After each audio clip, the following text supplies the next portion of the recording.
Good afternoon, everyone. Hello and welcome to today's webinar, Children's Food Insecurity in the Summer, the Role of Clinicians and Health Providers in Connecting Children to the Summer Meals Program. This webinar is being brought to you jointly by the Western Region Public Health Training Center, the Southwest Telehealth Resource Center, and the Health Resources and Services Administration, Region 9 in San Francisco. This webinar is approved for 1.5 CNE hours by the College of Nursing at the University of Arizona and for 1.5 CPEUs by the Commission on Dietetic Registration for Registered Dietitians. My name is Lieutenant Alan Applegate from the Health Resources Services Administration, Region 9 here in San Francisco, and I'll be moderating today's webinar. We would like to extend a special welcome to the folks in the Western Region Public Health Training Center region, as well as the Southwest Telehealth Resource Center region. Thank you again for your support. We also extend a special welcome to all HRSA grantees that are joining us today, as well as all other participants. Once again, today's webinar will offer 1.5 CNEs. The purpose of this presentation is to highlight how clinicians and other healthcare providers can play a role in addressing hunger in the summer months. Presenters will discuss food insecurity and describe how to connect children to resources to address food insecurity in the summer. Summer presents a number of challenges for vulnerable children and families, which include food insecurity for millions of children. While over 20 million school-age children receive free or reduced-price lunches during the school year, only 3 million children receive nutritious meals during the summer months through the Summer Meals Program. Today we will have presentations from experts in food insecurity, the USDA, and HRSA grantees that are addressing food insecurity and the nutrition in the healthcare setting. Upon completion of this training, participants should be able to explain how food insecurity impacts children and vulnerable families, describe the purpose of the USDA Summer Meals Program, identify how children can be connected to sites that serve meals, describe the role clinicians and healthcare providers play in connecting children to summer meals, and discuss the role community health centers can play in providing summer meals to children in need. All planners and presenters today have no relevant financial relationship to declare. This activity is jointly provided by the University of Arizona Continuing Nursing Education and the Health Resources and Services Administration. It is also jointly sponsored by the Arizona Telemedicine Program and the Western Region Public Health Training Center. To receive CNEs for today's webinar, criteria for successful completion: you must be present and for the full duration of the webinar. And upon completing the webinar, you need to complete an online evaluation by visiting cne.nursing.arizona.edu. Before we get started, please ensure that your phones or computers are muted. Please use the Q&A function of WebEx to ask any questions found on the right side of your screen. Questions will be answered at the end of today's presentation. Today's webinar is being recorded, and you'll be able to access today's and past webinars on the website. We're going to begin by learning more about HRSA programs from Captain Nidhi Jain. She is a medical consultant in the HRSA regional office here in San Francisco. She is a family physician, having completed her residency at the University of California, San Francisco. Captain Jain is a commissioned officer in the U.S. Public Health Service. Her interests include maternal and child health, prevention, and primary care medicine. Good afternoon. So I'd like to give a brief presentation about the Health Resources and Services Administration. So here on the first slide, you can see our mission is to improve health and health equity through access to quality services, a skilled health workforce, and innovative programs. We are one of the 11 agencies under the U.S. Department of Health and Human Services. We are primarily responsible for increasing access to health care for people who are uninsured, isolated, or medically vulnerable. We have a $10 billion budget, and we support states, local, and community-based organizations to deliver comprehensive, high-quality preventive and primary health care to patients, regardless of their ability to pay. What we do. So our agency has certain objectives. So HRSA programs work to increase access to quality health care and services. We train and support a multidisciplinary clinical workforce designed to treat the whole patient through culturally competent, accessible, and integrated care. We build healthy communities through programs like home visiting, Healthy Start, rural and women's health initiatives. HRSA programs improve health equity by working to reduce and eliminate health disparities, and we are constantly strengthening our operations to maximize impact and efficiency. Now I'll share with you some of the programs that HRSA delivers. And some of these you may know, some of these you may not, but there are more than 90 programs and more than 3,000 HRSA grantees. Some of them include the community health centers, the National Health Service Corps, the Ryan White HIV/AIDS program, which provides grants to clinics. We also support poison control centers.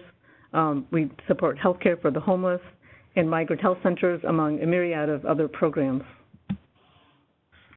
So today we will be discussing the USDA's Summer Food Service Program. So the Summer Food Service Program, or the Summer Meals Program as it is also called, is a federally funded, state-administered program. The Summer Meals Program reimburses providers who serve free, healthy meals to children and teens in low-income areas during the summer months when school is not in session. The Summer Meals Program serves children and teens who are 18 years and younger. So today we have an exciting panel of presenters. So our first speaker will be Dr. Hilary Seligman. She is an associate professor at the University of California, San Francisco, where she directs the Food Policy, Health, and Hunger Research Program at the Center for Vulnerable Populations at Zuckerberg San Francisco General Hospital. She also serves as senior medical advisor and lead scientist for Feeding America. Her research focuses on the health implications of food insecurity in the United States. Susie An is a program specialist at the U.S. Department of Agriculture's Food and Nutrition Service Western Regional Office here in San Francisco. She works in the Special Nutrition Programs Division, focusing on the Summer Food Service Program and the National School Lunch Program. She joined SNS in 2014 after spending nearly 4 years in West Africa as a Peace Corps volunteer, working on business and food security projects. And our last speaker is Susan Levy, and she is a communications coordinator at Native Health, which is a community health center in Phoenix, Arizona. She has been at Native Health for over 10 years and works in program and community development, bringing in programs such as a medical legal partnership with Community Legal Services, the Arizona Department of Economic Security, and the Summer Food Service Program. In addition, she writes a monthly newsletter that provides information on Native health and other public health issues and is very active in speaking engagements and tours.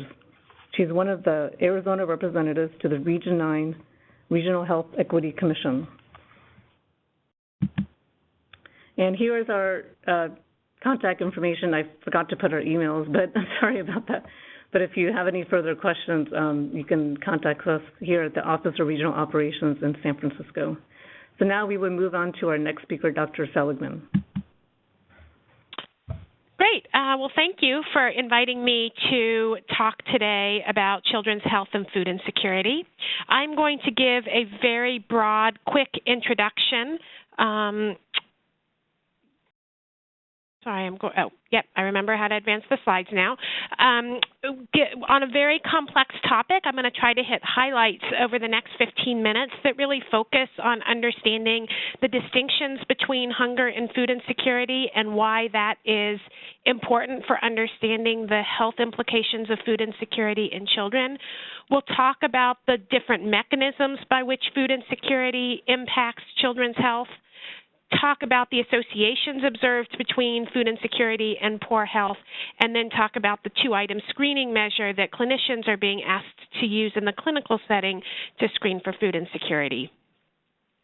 So to start with, I want to just remind people of a couple of definitions. The first is how we think about hunger in the context of the research on food insecurity and health. And that is that hunger is that physical sensation that we all feel when you don't have access to food for any reason.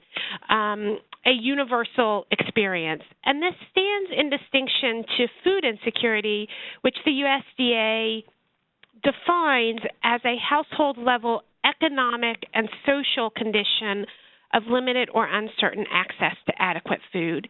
Now, these distinctions may seem pedantic, but they're really important in the context of understanding health. And the reason why is that hunger in and of itself, at least if it's not sustained over long periods, is not associated with the conditions we are worrying about generally in the U.S. when we're talking about food insecurity. But food insecurity is. And the reason is that if you live in a food insecure household, you engage a number of coping strategies in order to avoid that physical sensation of hunger. Those coping strategies, we have to remember, are adaptive in the short term. We want people to be able to avoid that physical sensation of hunger. And the things that they do, these coping strategies that households and individuals use, is to shift their dietary intake towards low-cost foods, which may mean fewer fruits and vegetables, more fats and carbohydrates, eating more highly filling foods, eating a smaller variety of foods, usually concentrating on foods that people are very confident will fill them up and keep them full for quite some time, or foods that make you feel good that are comfort foods. A very high level of fear around food waste and not being able to consume or having food that spoils in the fridge, binging when food is available, and preferentially feeding children in the household and letting the parents or the adults in the household go without. Now, as I said, these are adaptive strategies in the short term, but if these coping strategies are sustained over years or decades, and we know that the pattern of food insecurity in the U.S. is very short episodes often of food inadequacy, but these episodes of food inadequacy are recurrent over years or in many cases decades or entire lifetimes. If these coping strategies are sustained, they give you a higher risk of illness, and once you're chronically ill, a poor ability to manage your illness. And so this is why we concentrate on food insecurity and poor health. Now, it's also important to recognize that there's a complex relationship between food insecurity and poor health. We know that food insecurity is associated with poor health, that it causes poor health for a number of reasons that I'm going to talk about in a minute. But I don't want us to forget that poor health of anyone in the household, because in the U.S. It is associated with very high out-of-pocket health care expenditures, a decreased ability to maintain a job. Those conditions also predispose a household to becoming food insecure. So you establish this cycle of food insecurity and disease in the household. So if you start at the top of this cycle, let's just pretend like you enter this cycle as someone who's food insecure. Your household is forced to engage these coping strategies in order to cope with the food insecurity. These coping strategies increase your risk of chronic disease, particularly in the context of the very high levels of household stress. And we know that food insecure households are under a lot of stress. The chronic disease increases your health care expenditures, reduces your employability. This decreases your income and forces spending trade-offs, and these put additional pressures on the household budget, making you more likely to be food insecure. So this is the cycle, this is the trap that people fall into as the household becomes ill. This is a very complicated slide, but it essentially is trying to put on one piece of paper all of the studies that have been done looking at the associations between dietary intake and food insecurity in children. And what you see across the top is associations between food groups in general, macronutrients, vitamins, and minerals. Anything below that lower dotted line, you see all those triangles and circles, represent a study in which food insecure children were demonstrated to have poor intake of that food, macronutrient, vitamin, or mineral. And any of those circles, diamonds, triangles above the dotted line is a study that showed children had approximately equivalent dietary intake of that food group than food secure children. And it's interesting that there are many fewer boxes underneath the line than above the line. Or to summarize the way that the authors do, there was less evidence that the quality of dietary intake differed for children, So it differed more for adults, according to food security status, with adverse associations between food insecurity and fruit consumption in children most consistently observed. So mostly food insecure children are missing fruit in their diets. That association was less common than adults, but still greater than we would have expected by chance alone. So there is a small but significant association between food insecurity and poor dietary intake in children. And we tend to say, well, therefore, the mechanisms by which food insecurity leads to poor health must be through poor dietary intake, and maybe it's not that important if dietary intake is not that different between low-income, food-secure, and insecure children. And I mention this because I think it's really important for us to understand all of the different mechanisms by which food insecurity in the household may predispose people in the household to poor health. Dietary intake is one component of this, but we also know that stress is a very important component, that your confidence in your ability to manage your household and your diseases is really important. Your bandwidth, how much time you can put towards parenting your children, for example, when you're spending most of your time making sure that your children have food. The need to preferentially pay for utilities instead of food, or pay for education instead of food. Binge fast cycles, reduced employability, reduced stability. There are a number of ways in which food insecurity may create an environment in which poor health is more likely. So when we look at the associations between food insecurity and poor health in children, we see a lot of associations consistently. And as I said before, many of these are probably because food insecurity causes poor health. Some of them may be because a sick child in the household causes food insecurity. But we know that food insecurity is associated with birth defects, birth complications, low birth weight, iron deficiency anemia. This is the first most well-recognized complication of food insecurity in children when you're looking at health outcomes.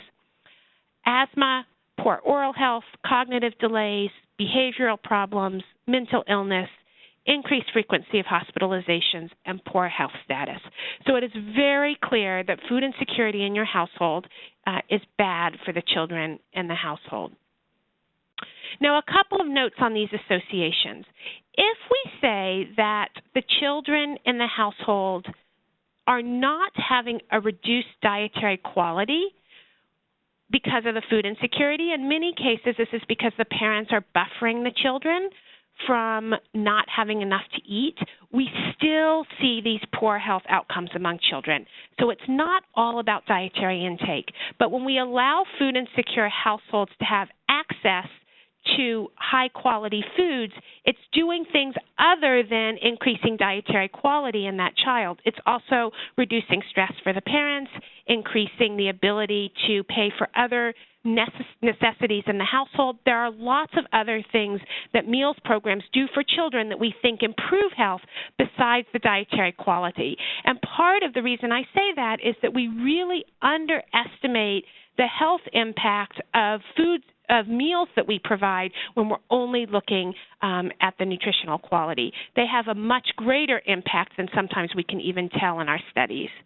I just want to mention, because I always mention when we talk about children, that hunger places huge cognitive demands on the household, that the adults in the household spend a huge proportion of their time in many food insecure households finding and worrying about meals for their children. And that leaves a lot less brain space left over for being good parents, registering or re-registering for benefits, applying for and maintaining employment, and taking care of health needs. And this is a really important reason why helping households address food insecurity has downstream implications for children's health. This two-item clinical screening measure for food insecurity is getting a lot of dissemination through clinical practices right now, partially because of the American Association of Pediatrics recommendation that recently came out recommending universal screening, and I'll talk about that for a minute in just a second. This is the recommended screening tool for clinicians. I want to call attention to this version of it because this is the true validated version. For each statement, please tell me whether the statement was often true, sometimes true, or never true for your household. We worried whether our food would run out before we got money to buy more, or in the food we bought just didn't last and we didn't have money to get more. Now, 2 comments on this. One is that if you answer often true or sometimes true to either of these questions, we consider you food insecure in the clinical setting. And the other is that when I ask this question, I often ask, how often during the last year would you say that you worried whether your food would run out before you got money to buy more? Because this normalizes the experience of food insecurity, and I find that people are much more willing to be upfront about the challenges in taking care of their challenges in food affordability if I ask it that way.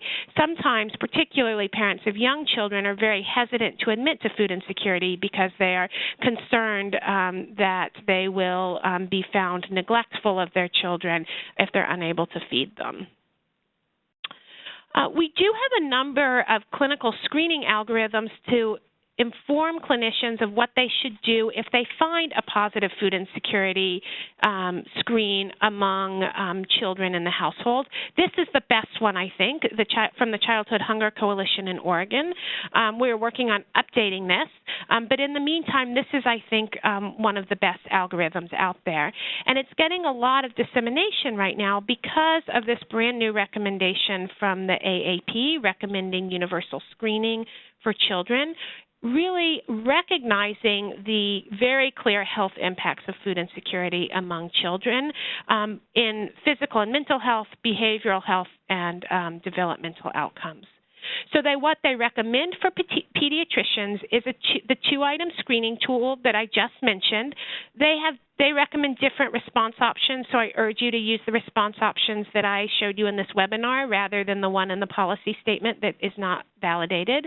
But they recommend to do this at scheduled health maintenance visits. And the reason that I mention this on this webinar is that clinicians are being told that they need to familiarize themselves with community resources so that once they find food insecure children, they can refer them out into the community to help address the food insecurity.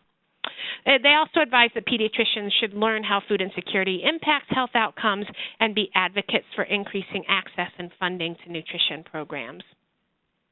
And with that, I will stop and turn it over to the next presenter. Good afternoon. This is Susie Ahn from the USDA Food and Nutrition Service, and I am a program specialist working mostly with the Summer Meals Program, but also with the National School Lunch Program.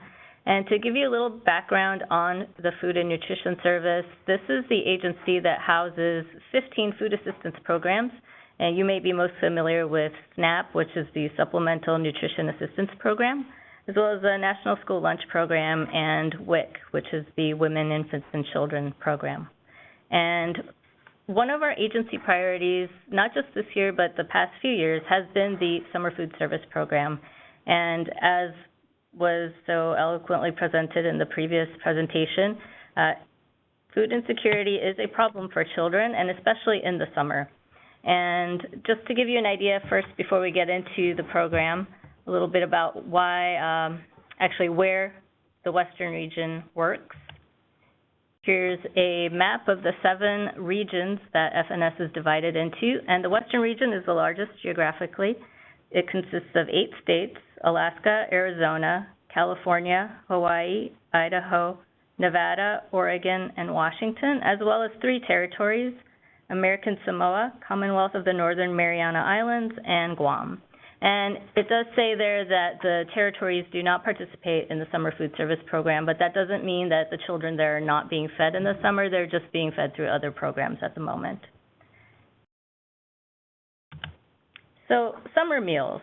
Why does USDA care about this program? It's a program that's been around for about 40 years and was created to help feed children who normally rely on free or reduced price meals through the National School Lunch Program during the school year.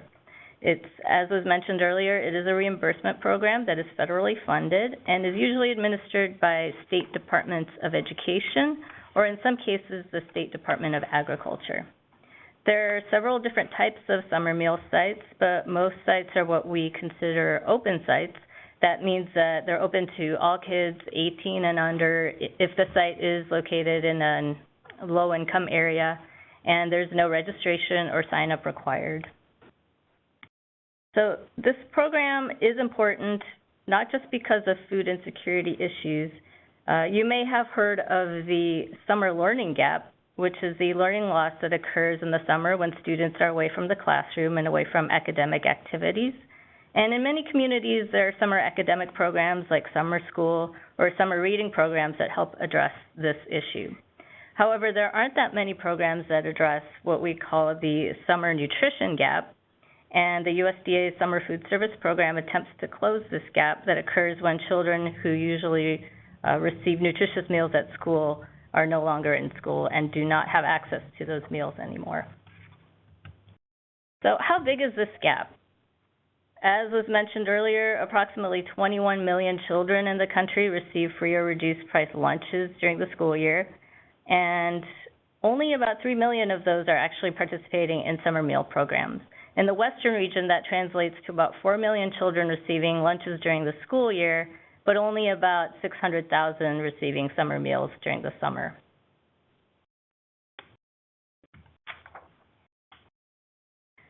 As you can see, participation isn't quite what we'd like it to be, and the summer nutrition gap can have some serious consequences. And studies have shown that, among other things, children can gain weight 3 times faster during the summer months. And the reasons for this include less access to nutritious food, more time to snack, and less physical activity. And other studies have also shown that adolescents who are involved in organized summer activities are less likely to be at risk for obesity in the following school year. So if this program is so needed, why is it so underutilized? There are various reasons that this program is underutilized. Some of the reasons are unique to each community, but others are common barriers. As you can see there, we're talking about lack of awareness about the program. There may be too few sites or too few sponsors. And one of the common ones is that it's easy to feed a bunch of children when they're already at school, but once they leave school and go home for summer vacation, it's difficult to gather them in one central location where they can all be fed. So this year, FNS is targeting its efforts in a slightly different way than it has been in previous years. This year, we're following something called the Sustainable Growth Model. And this is a departure from previous years when what we've done is have target states, which is focusing on one state every year and helping them expand with targeted technical assistance. This year, what we've done is decided to offer all of the states in the region technical assistance, primarily to help expand in areas that the states have identified as being underserved. And that includes areas in rural communities, tribal communities, expansion of library sites, as well as public health facilities.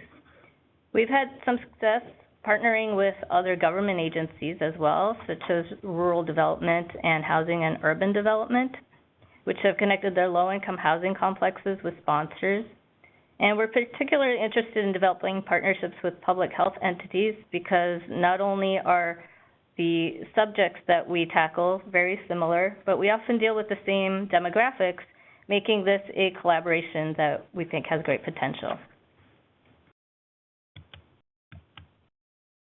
So this year, FNS has a national goal of serving 200 million meals in the summer, and that's about a 5% increase over 2015. And the reason why we kind of calculate our statistics in meals is because, as I mentioned earlier, a lot of our sites are open sites, which means we don't actually keep track of individual children, and so we can only sort of estimate how many children are actually participating based on how many meals are served during the summer. So how can you help? One big challenge is having successful summer meals programs is getting families to know that the program exists. It's surprising how often you run into people who have never even heard of the program, even though it's been around for almost 4 decades. So while it's great whenever we can add new sites or new sponsors, we think that promotion is one of the easiest and most effective ways of increasing awareness and participation. And USDA has made it easy for our partners by creating quite a good set of materials that we have available on our website. And we've made a huge effort to develop a national brand of the program through our new slogan, Power Up for Summer Fun. Previously, it was called Summer Food Rocks. And we have materials in both English and Spanish, and the materials feature the National Hunger Hotline, as well as the USDA site locator URL and the 877-877 texting service, to which people can text the word food or comida and then enter their zip code, and they'll receive a message that gives them the nearest feeding sites to their location. In addition to the summer meals promotional materials, we have nutrition education materials, which include infographics like this flyer here, as well as activities guides that are available on the website. And those can be all downloaded and printed, and I believe the nutrition education guides can also be requested in hard copy through the website. And in the Western region, we really like to recognize the great sponsors and partners who are doing a lot for summer meals in the region. And so we have created the Summer Sunshine Awards, which awards or honors sponsors and partners in several categories. And these are submitted as nominations to the state agency, which then submits them to the Western Regional Office. And we often assemble a panel of various partners to help decide winners for these annual awards. So some resources, again, the promotional materials that will take you to the Power Up flyers. We also have bookmarks and small index cards and door hangers. And these can all be printed and downloaded and printed from the website. And the nutrition education materials are also available there. And the Summer Meals Toolkit kind of gets a little bit more into the rules of the program and how to get involved, depending on whether you're a state agency or you're just a community partner or you're a school or a nonprofit. All of those different areas are discussed. And the Summer Site Locator, that's the primary site locator where we direct people to find sites in their communities. There they'll also enter zip codes, and it should return the nearest sites in their area. The Capacity Builder is something that we've created sort of for our partners to help assess gaps in service in their communities and also to identify some potential resources in helping to close those gaps. So that's what the Summer Site Locator looks like when you first get to it, and there's instructions on how to actually use it to find summer meal sites in communities. And there's my contact information if you would like additional information. And please save your questions till the end of the webinar. Thank you. And now we'll move on to the next speaker.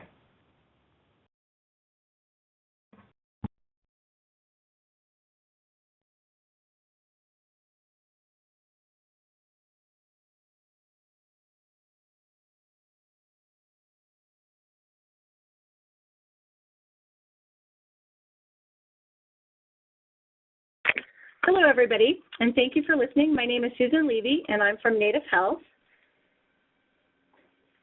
And let's see if we can get the slide to move.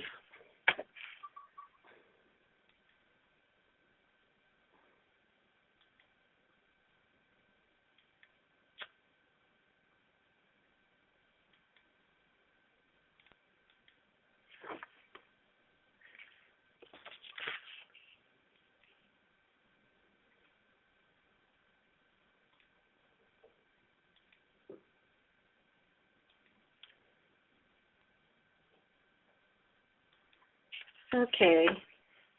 I'm having a little bit of technical difficulty, so please excuse the wait.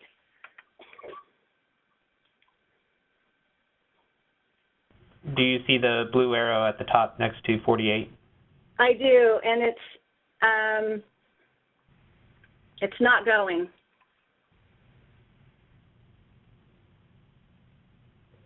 It worked before. Okay.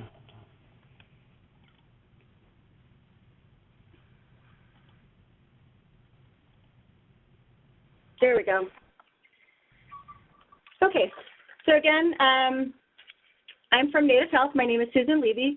We are a federally qualified health center with 2 locations in Phoenix, and we do a summer food program at 4 sites. So again, we have a clinic in Central Phoenix. We have another clinic in North Phoenix, and we do additionally meals at our information and referral center inside Metro Center Mall, and at another WIC clinic down the street at the Phoenix Indian Medical Center. So it's easy to make a difference. Community health centers can help hungry kids this summer. And what I wanted to do is kind of show you how easy it is to do this in your community health center.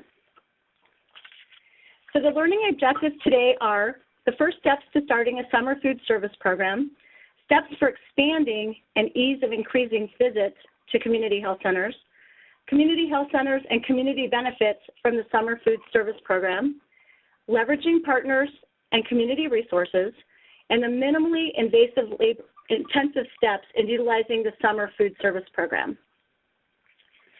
So as you've all heard, you know what the summer food service program is.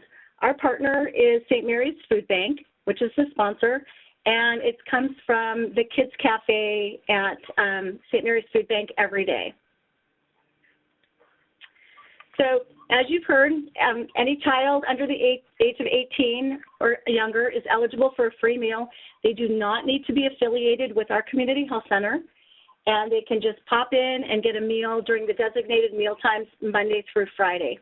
The other requirement is that all meals are required to be consumed on site, and that is our wonderful driver from St. Mary's who delivers the meals Monday through Friday for us. So I know that when we started the summer food and nutrition program or summer food service program, one of the concerns was how much space would it take? Is it dirty? Is there a lot of trash on the ground or food spilled? How difficult is it? How hard is the paperwork? So what happens every day is the truck comes up, we have a refrigerator on loan from St. Mary's, and then the meals are put into the refrigerator, and ours is a cold site, so everything is prepackaged.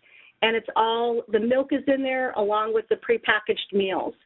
We're required to check the temperature of the refrigerator twice a day and keep it on a log sheet. And then someone at each site has a food handler's training card. So the daily meals are delivered every morning, and you can see in the refrigerator, St. Mary's does a great job and puts them in milk crates for us, and everything is labeled, as you can see on the photo on the right. So we know exactly when to take them out and which meal it's for and which day. And so it's labeled to differentiate between lunch and breakfast.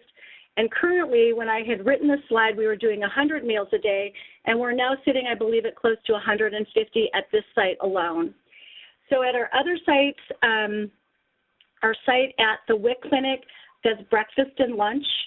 Our clinic on the west side of Phoenix does breakfast and lunch, and our Metro Center location, which is, we do Medicaid enrollment during mall hours.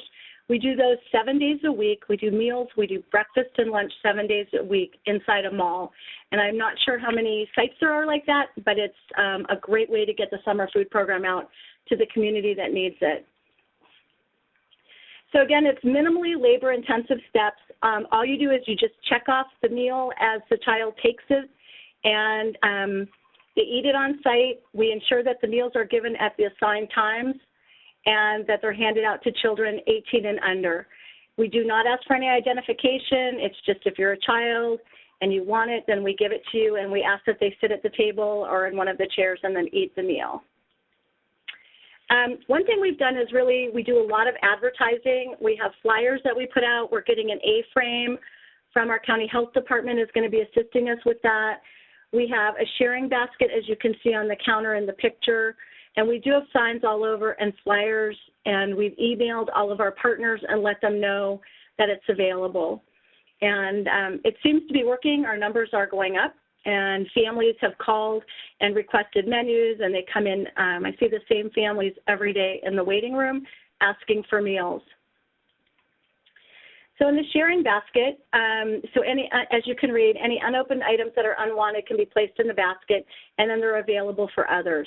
So if somebody doesn't want their carrots or their milk, then we can do that. And it minimizes the amount of wasted food, and it's accessible. And then our community partners, we work with a lot of different places to get the word out about this. And so we have things, so that there's a bus shelter outside of our building, so we go out there and let them know that kids can come in and eat. We work with other WIC clinics and any of our community partners, the schools in the area, and anywhere else we can get the word out. And then the community health center benefits are tremendous. So we're known as a safe, trusted place in the community, and then people see us as a safe place. It's comfortable. In the summer when it's quite hot in Phoenix, it's air conditioned, it's clean and welcoming. We have books and we've got toys and educational materials, and it's been a really good experience for our families. We have children's tables and kids' rugs, and then educational posters up on the wall to talk about nutrition and healthy meals and things like that. The increased traffic into the clinic from this offers the opportunity to share other available services with potential clients and patients. So whether it's like our Department of Economic Security or Community Legal Services or Medicaid enrollment, whatever it might be, we're able to share that information with them and additional programs that could be a support to them. We're also able, as I mentioned, to leverage other services. So the community benefits are that children in the community do not go hungry. This assists a lot of our families that are low income and providing 2 meals a day to the children, and it makes a huge difference. So in Phoenix this weekend, it's supposed to be 119, 120 degrees, and they are encouraging people to go to the malls or stay inside. So we know that people will be going to like our Metro Center location, and that meals will be consumed. It's going to be hot. People that can't afford air conditioning, or if they have a swamp cooler, this will be a much easier place for them to go. We also will be providing nutrition education, and it's a safe environment as well. And the summer food service program is easy and makes a huge difference. We would like to thank Tara of St. Mary's Food Bank and Maricopa County Department of Public Health as well. And there's my contact information. So thank you. Great. Susan, thank you so much for your presentation, and thank you to all the presenters. We will now have some time for any questions that you might have. If you do have a question, you can simply type it in the chat box in the lower right-hand portion of your screen. We have received a few questions, so we are going to address those. Captain Jane, do you want to go to the first question? Sure. So we have a question for Dr. Seligman, and the question is there any racial or ethnic breakdown of the data of which families are food insecure? Yes, definitely. We know that Black children have the highest risk of actually, Native American children have the highest risk of food insecurity among any of the racial and ethnic subgroups, and then Black and then Latino children. So clearly, if you're in a non-white household, your risk of being food insecure is the highest. Particularly, the greatest demographic risk factor is living in a household with a single parent, especially if that parent is a woman. So in terms of sociodemographics, about a third of children living in single-parent households in the U.S. are food insecure. Great, thank you. And for Susie, there's a question about, so what types of foods are provided in the summer meals? Is it different at each site, or Yes. are there fruits provided? That was one thing that Dr. Sullivan mentioned was about fruit. Yes, sure. So there is a meal pattern for the summer food service program, And there's actually two different ones. One is strictly for the summer food service program, and then the other one is for example, school districts are given some flexibility to just continue their regular meal pattern. And that is actually a little bit more strict than the regular summer food service program meal pattern. And it can vary. I've seen sandwiches. There's a required fruit and vegetable component as well as milk. And there can be a grain and a protein meat or meat alternative. And as I said, it can either be a sandwich. Sometimes it's like chicken tenders. There can be a roll involved. Sometimes there's chili. It really, whether it's hot or cold, depends entirely on the sponsor and their capacity at the facilities where they receive food. They may prepare the food themselves, or they may have a contract with a vendor that provides them with a unitized meal. Okay. We have another question for Susan Levy. Susan, the question is, how difficult was the paperwork to become a site? So it was not difficult at all. We fill out a contract or a memorandum of understanding generally in the spring listing our sites. And initially it was very simple. St. Mary's provides a refrigerator and or cooler depending on our site and how many meals we need.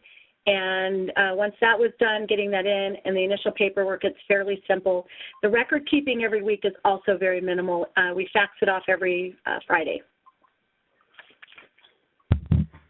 Great, thank you so much. A related question for Susie Ahn is, what is the process for a FQHC or Federally Qualified Health Center to become a site? Is there an application or sort of what does that look like?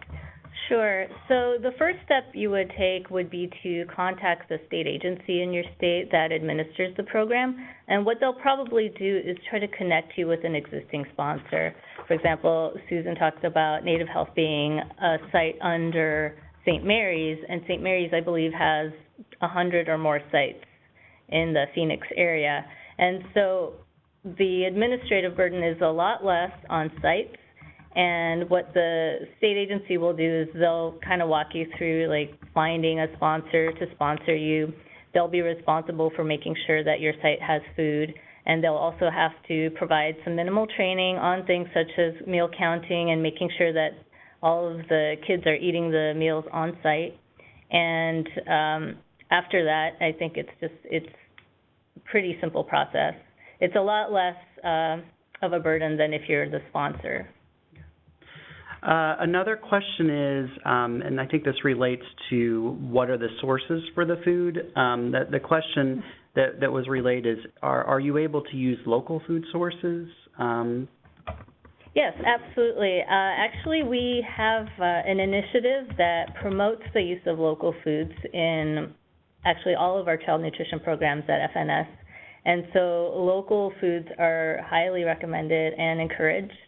And really, it's just a matter of they have to meet the components of the summer food service program meal pattern, and that the state agency can definitely help you with that to make sure that you're meeting those nutritional requirements and the components that are necessary to have a reimbursable meal. Okay, great. Captain Jane, do you have any other questions that you've received? Yeah, I have a question for Susan Levy. You mentioned about in the community health center location that you can offer other health care services to the children who come in for the summer meals program. Can you explain more in detail, like what kind of services have you been successful in offering to the children? Sure, absolutely. So as I mentioned, we're a federally qualified health center, and we do medical services, dental, behavioral health, WIC, and wellness programs. So we actually have some programs right now where we're able to do pediatric dental screenings and fluoride varnish actually in the waiting room. We've been doing some different screenings. We've been teaching some cooking classes as well on how to cook on a low income, and with some literacy. As one of the presenters mentioned, Native American youth are at highest risk for food insecurity. So that's something that we're addressing with literacy and additional cooking classes. So we're able to get them into those as well. We just have started a partnership with our Medicaid office, so they're here. And we also do a prenatal and pediatric meet and greet where families that are coming in for the summer food program can actually sit down with our prenatal provider and our pediatric provider and ask any questions or any concerns that they might have as well. So it's been very, very successful and very easy to do this program. Great, thank you. This is more of a comment that we've received that says that the problem we face is our physicians are hesitant to ask about food insecurity because they're not familiar with where to send patients who are deemed food insecure. Additionally, we want to be wary of information fatigue with physicians and not consume the majority of their patients' time with screening for available resources. Dr. Siegelman, would you care to comment or provide any sort of clarification on that?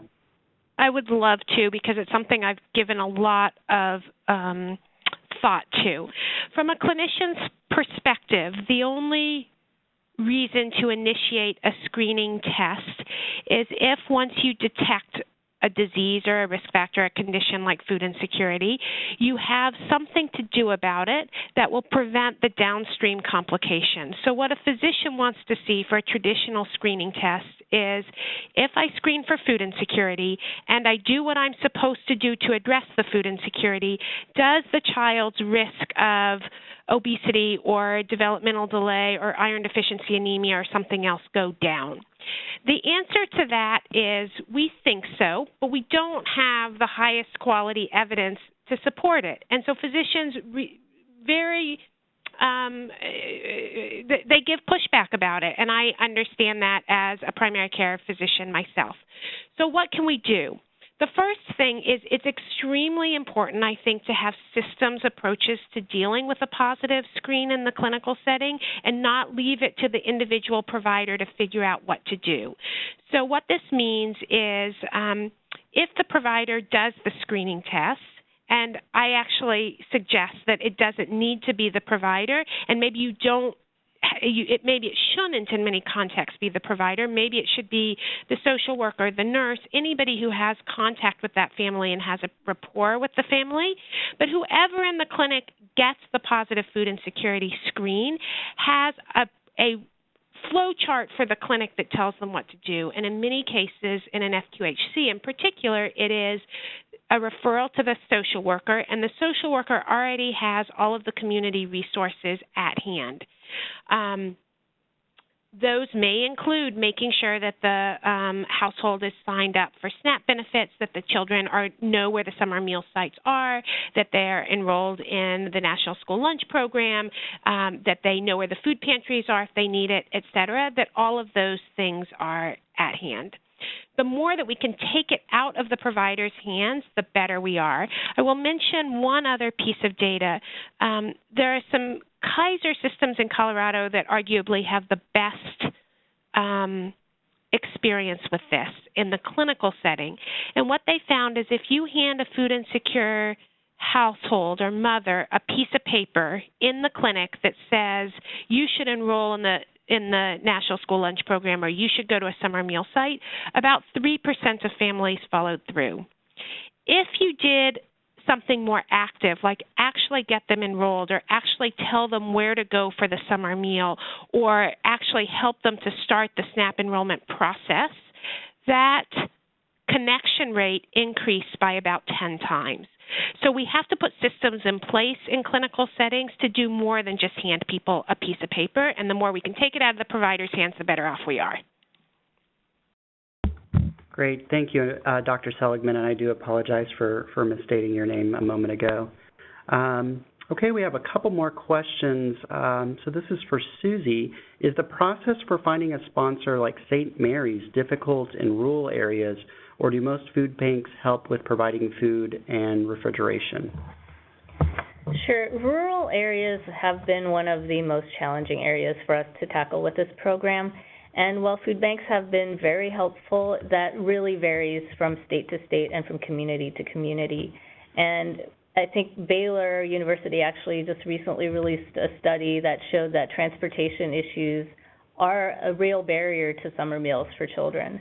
And so we're very aware of the situation, and we're always trying to figure out solutions. The more creative, the better. But in rural areas, you're absolutely right. It's a challenge, and in those situations, we hope almost to have a sponsor in the community who can kind of handle the food situation themselves, but that's not always practical either. But the state agency can certainly help guide you with whatever resources that they have available.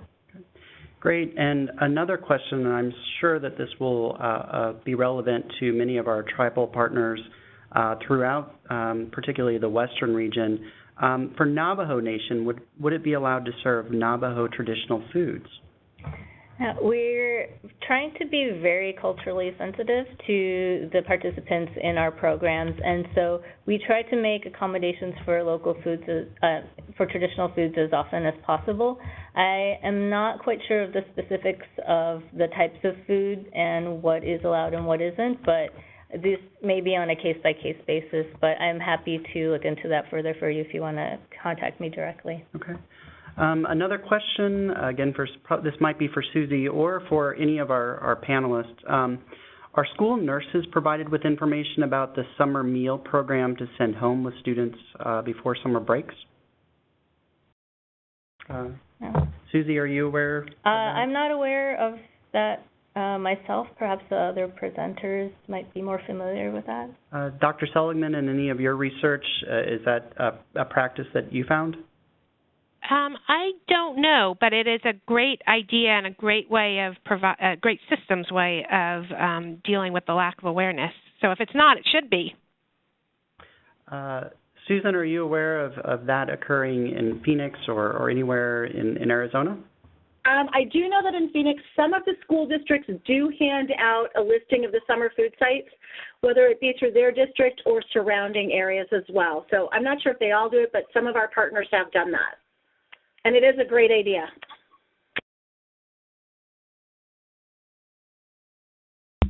Okay, great. Thank you so much.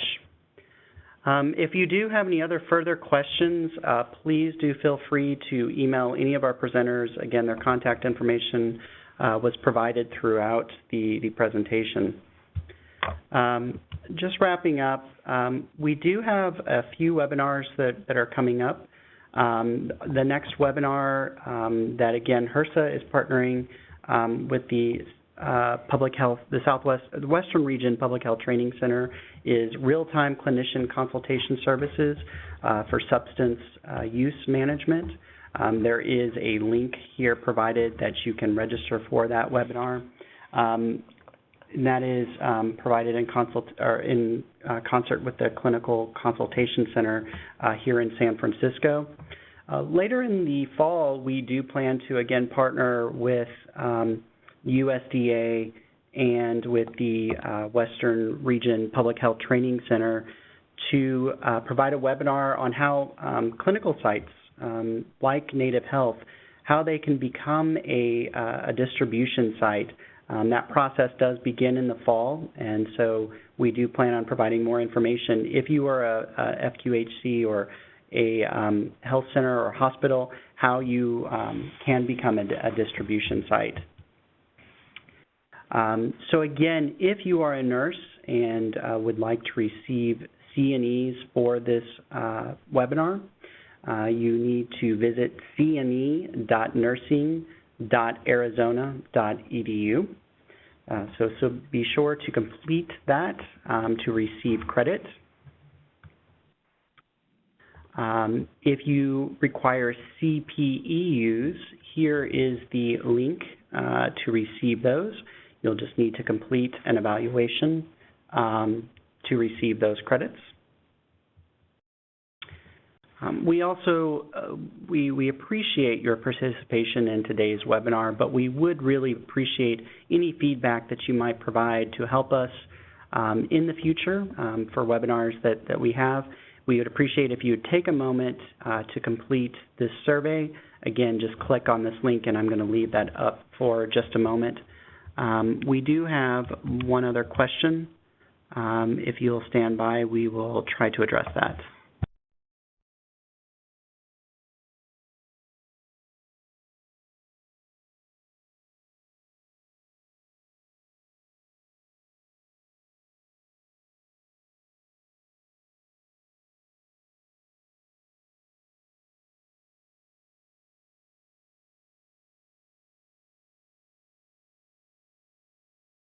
teachers. Okay, so this question is regarding additional information on USDA resources that might be available. I'm going to turn this over to Susie to provide you with more information. Sure. I think because we do have 15 different programs within our agency, and I'm not familiar with all 15, unfortunately. I think this is something that if you were to contact me directly, I could definitely find the appropriate people to help you answer this question. The last question is in relation to the link for CPEUs. I believe there will be a link sent out following the webinar for you to visit, so you can be sure to get all the credit that you require. Chris, correct me if I'm wrong, but I believe there will be an email sent out following with the links for C&E's, CPEUs, and the evaluation. Is that correct?